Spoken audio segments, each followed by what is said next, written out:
Dibre, haYamim, Aleph, chapter 10.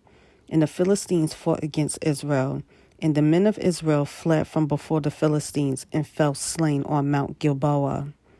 And the Philistines pursued Shaul and his sons, and the Philistines struck Jehonathan and Abinadab and Malchishua, sons of Shaul.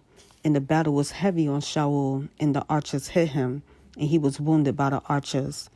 And Shaul said to his armor-bearer, "Draw your sword and thrust me through with it, lest these uncircumcised one come and abuse me." But the armor-bearer would not, for he was much afraid. So Shaul took a sword and fell on it. And when his armor-bearer saw that Shaul was dead, he also fell on his sword and died. Thus Shaul and his 3 sons died, and all his house. They died together. And when all the men of Israel who were in the valley saw that they had fled, and that Shaul and his sons were dead, they forsook their cities and fled, and the Philistines came and dwelt in them. And the next day it came to be, when the Philistines came to strip the slain, that they found Shaul and his sons fallen on Mount Gilboa.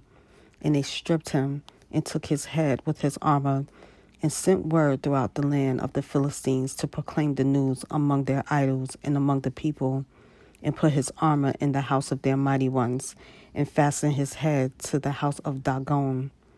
And all Yabesh Gilead heard of all that the Philistines had done to Shaul.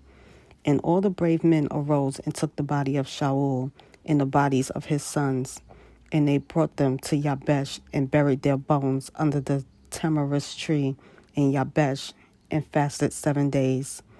Thus Shaul died for his trespass which he had trespassed against Yah, because he did not guard the word of Yah, and also for asking a medium for to make inquiry, and did not inquire of Yah. So he put him to death, and turned the reign over to Dawid, son of Yeshai.